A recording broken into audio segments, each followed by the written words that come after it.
Welcome to English Around the Clock with Miss Amira Zine. In this video, you will learn how to talk about your job. Remember, learning starts now.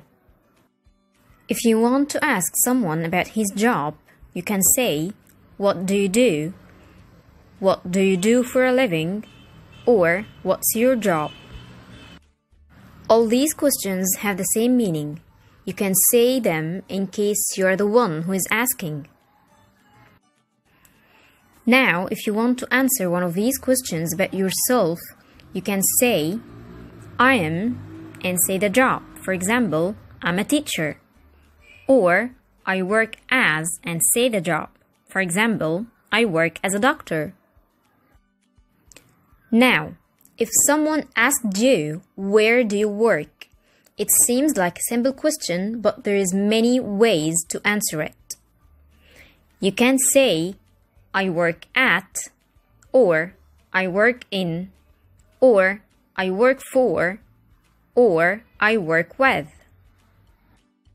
Each preposition is correct in a different context. "I work at" and "I work for" are used with the name of the company. For example, I work at English Around the Clock. For example, I work for Adidas. You can also use for if you work directly with a famous person. For example, I work for Ahmed Helmi.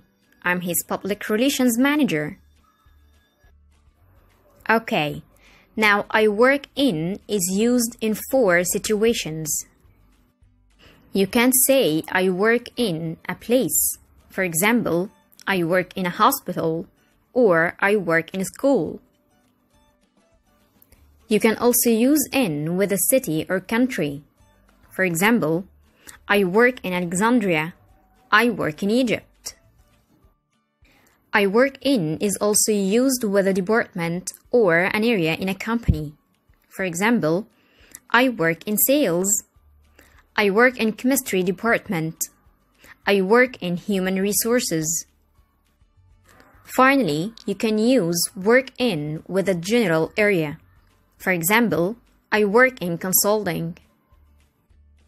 Okay, you can say I work with things or people that are the objects of your day-to-day work. For example, I work with smart boards. Or, I'm a teacher, I work with children. In case you want to add more details about your work, you can say, "I'm responsible for." For example, I'm responsible for teaching our juniors. Here is a note for you. After using "I'm responsible for," use the ing form of the verb, like teaching. At the end, you should know that "Where do you work?" is just the same like "What do you do?" "What do you do for a living?" and "What's your job?" If you like the video, don't forget to subscribe the channel and press like. If you don't like it, press dislike, but tell me in the comments what should I do to improve the content for you. If you're watching on Facebook, like and share the video to spread the benefit. See you in the next video.